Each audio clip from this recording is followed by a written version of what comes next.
Hallo liebe Goldwaschfreunde, neuer Spot, neuer Platz.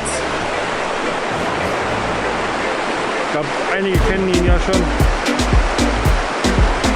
Was ich aber heute mache ist, ich baue mir einen Drehgrill. So, ein Rad, ein Grill.